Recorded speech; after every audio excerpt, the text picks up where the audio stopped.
Bonjour, je voudrais aujourd'hui vous parler d'éducation sexuelle. C'est un terme qui couvre deux grandes thématiques.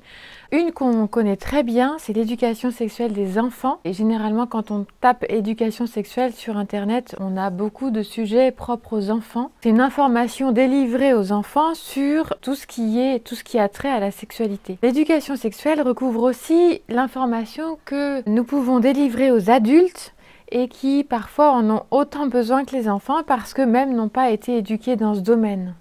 Or, c'est un domaine, et je crois que c'est un des seuls domaines où on pense que les choses tombent du ciel. Mais imaginez, moi ça me laisse parfois un peu ahuri, mais je pense parce que là je viens questionner une évidence et parfois nos évidences vont chercher des automatismes sur lesquels nous ne nous posons aucune question. Parfois, c'est un peu dommage.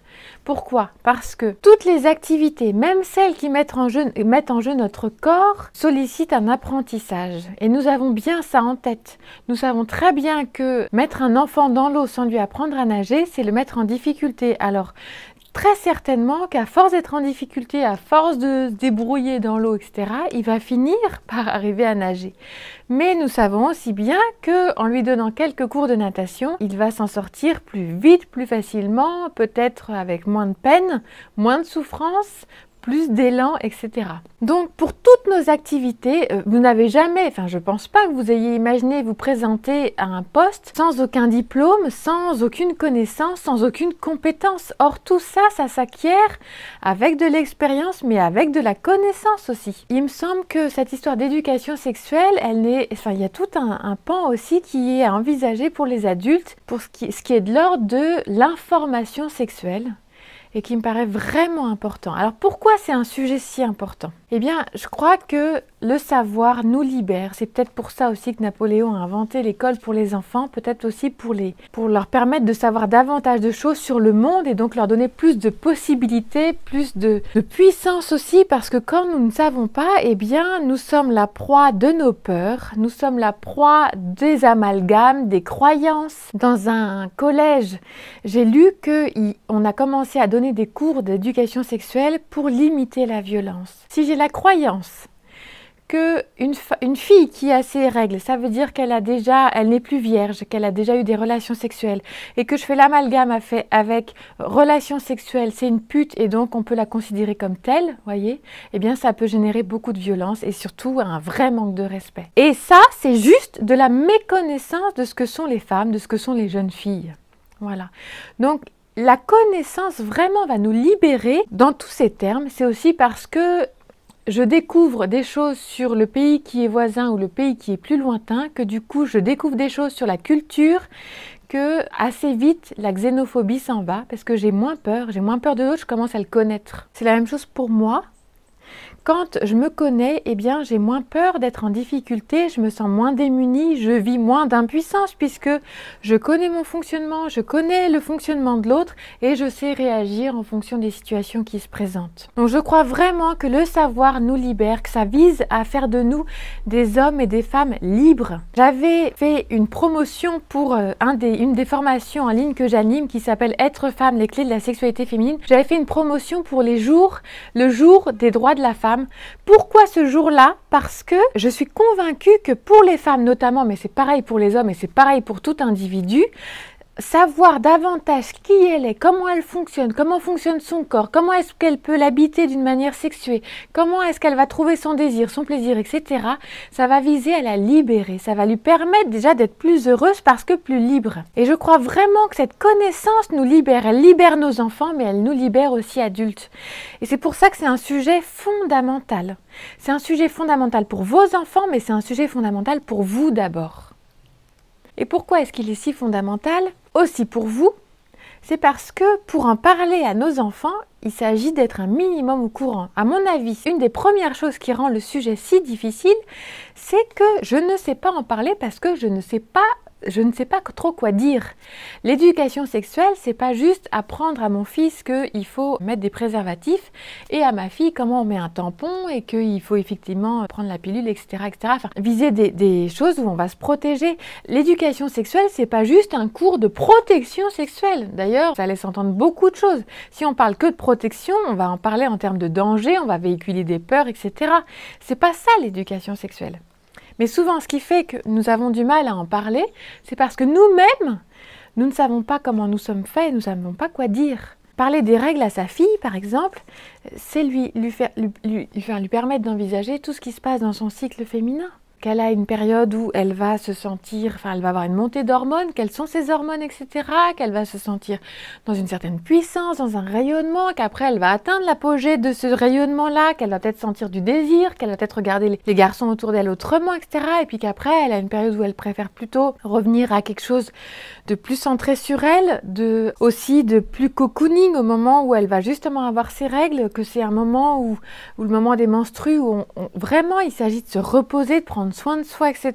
Ça, ce sont des choses qui ne s'inventent pas, ce sont des choses qui vont permettre à votre fille, si vous en avez une, de gagner du temps, de moins souffrir. Je reviens à l'exemple de la piscine et des cours de natation. Bien sûr qu'on peut apprendre des choses par soi-même, surtout quand il s'agit de notre corps, mais on gagne tellement de temps et tellement d'énergie et tellement de souffrance aussi quand on reçoit l'information. Si vous voulez transmettre, il s'agit de vous former. Il me semble aussi que ce qui rend le sujet si difficile, c'est que nous n'avons pas de modèle. Alors souvent, moi je rencontre des parents pleins de bonne volonté qui sont vraiment en lien avec cette idée de transmettre l'information.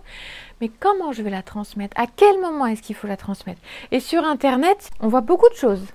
On voit, comme dans tout sujet éducationnel, on voit tout et son contraire. Et c'est aussi pour ça qu'il faut prendre le temps de vous approprier le sujet, de le faire vôtre, pour transmettre ce qui est de l'ordre aussi de vos convictions, ce qui est de l'ordre, ce qui fait sens pour vous.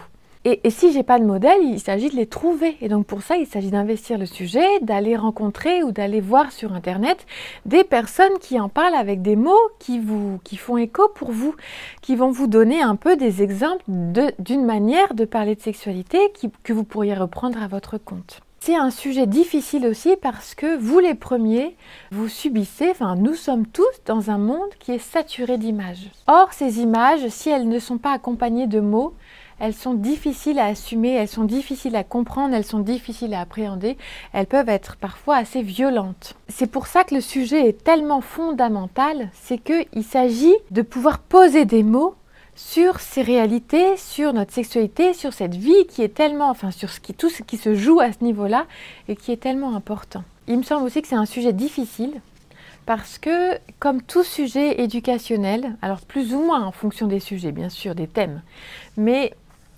ça vient nous chambouler, ça vient nous remettre en cause, ça vient nous questionner, nous bousculer. Et puis en plus, on est deux, donc forcément que les choses viennent se questionner. Après, je peux prendre mon conjoint comme appui. C'est-à-dire que, par exemple, si je prends un sujet qui me concerne, je ne me sens pas très patiente pour tout ce qui est accompagnement aux apprentissages scolaires. Très vite, je perds patience et puis je pense que j'ai un peu trop souffert petite à l'école pour être complètement sereine quand je dois accompagner mes enfants. Et bien quand je sens que vraiment j'atteins une limite, je délègue assez vite à mon conjoint qui lui va prendre le relais. C'est un sujet plus paisible pour lui, plus tranquille. Et je trouve qu'il fait ça très bien. Voilà. On n'est pas obligé d'être opérationnel et d'être d'équerre sur tous les sujets. Il y a des sujets où vous êtes, des thèmes sur l'éducation où vous êtes compétent, puis d'autres moins. Et bien voilà. C'est pour ça qu'on est en couple et qu'il y a une vraie richesse aussi dans le couple. Ça m'amène à mon dernier point. Je voudrais vraiment vous inviter à ne pas attendre d'être parfait pour en parler. Comme pour les autres sujets, j'imagine que vous n'avez pas toujours été premier de classe, vous n'avez pas toujours eu 20 sur 20 et pourtant vous accompagnez vos enfants dans tout ce qu'ils apprennent à l'école. Vous n'êtes peut-être pas un crack de l'anglais ou des maths ou du français ou je sais pas quoi, ça vous empêche pas d'accompagner vos enfants dans leurs apprentissages. Voilà, et bien c'est la même chose pour la sexualité, n'attendez pas d'être parfait, n'attendez pas de tout maîtriser. Il y a bien des domaines où vous dites aussi à vos enfants, et je vous invite à le faire si vous ne le faites pas encore, mais voilà, tu vois, moi aussi j'apprends, je ne sais pas tout, tiens, nous allons chercher dans le dictionnaire ensemble parce que ce mot-là, je ne le connais pas, ou alors je ne sais pas très bien comment il s'orthographie, etc. Dans la sexualité, c'est pareil. Je peux tout à fait dire sans aucun dommage à mon enfant, écoute, c'est vraiment un domaine où je te souhaite d'être heureux, je te souhaite de t'épanouir quand tu seras grand. Moi-même, tu vois, je suis en chemin, j'apprends encore des tas de choses, je me mets encore en mouvement parce que je ne maîtrise pas tout. Et en même temps, c'est ça la richesse, c'est ça qui fait la richesse de tout ce que je traverse avec ton papa, avec ta maman, etc. Je le redis, c'est un sujet fondamental. C'est vraiment un sujet à prendre à bras-le-corps et si vous vous sentez démunis, eh bien soyez les bienvenus ici pour explorer ce sujet avec moi, que ce soit avec moi ou avec d'autres, vraiment prenez ce sujet à cœur parce qu'il est important. La sexualité, c'est vraiment la vie, c'est une énergie de vie. Ça vaut le coup de transmettre quelque chose de positif à nos enfants et ça vaut le coup avant eux de nous éduquer sur le sujet, de nous former sur le sujet parce que alors nous serons plus libres et donc plus épanouis, plus heureux.